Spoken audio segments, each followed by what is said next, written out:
ఆయన ఇప్పుడు నేను చూపించిన వీడియో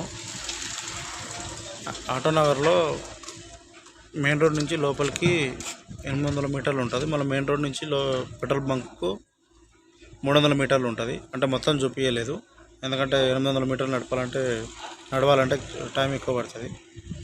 నా ఏం లేదన్నా, ఇప్పుడు Bharat petrol bunk, HP petrol bunk, Indian petrol bunk no stock అని గవర్నమెంట్ బోర్డు పెట్టింది. నో స్టాక్ అని పెడుతున్నారు. ఇప్పుడు ప్రైవేట్ బంకులకు ప్రైమ్ గ్యాస్, గో గ్యాస్ అనే వాటికి దొరికిందే ఛాన్స్ అని చెప్పేసి రేట్లు పెంచుతున్నారు. అయినా వీళ్ళు స్టాక్ లేనప్పుడు వీళ్ళకి స్టాక్ ఎక్కడి నుంచి వస్తుంది? దొరికిందే ఇప్పుడు టైం చూసుకొని రేట్లు పెంచి విపరీతంగా వేస్తున్నారు. ఈ టైంలో కూడా ఓలా, ఊబర్, ర్యాపిడో వాళ్ళు కూడా కనీసం రేట్లు కూడా పెంచట్లేదు. అసలు వీళ్ళకి గ్యాస్ ఎక్కడి నుంచి సప్లై అవుతుందన్న? కొంచెం దీనిపై అందరూ ప్రశ్నించాలన్న. ఎందుకంటే ఈ రేట్లు ఇట్లా పెంచుకుంటూ పోతే ఆటోలు నడపాలంటే చాలా ఇబ్బంది అవుతుంది. అందరూ గమనించాల్సిన విషయం. దీనిపై అసలు ఎవరు చర్య తీసుకోవట్లేదు. ఇట్లా రేట్లు విపరీతంగా పెరగడం వల్ల 98 రూపాయలు, 100 రూపాయలు అమ్ముతున్నారు.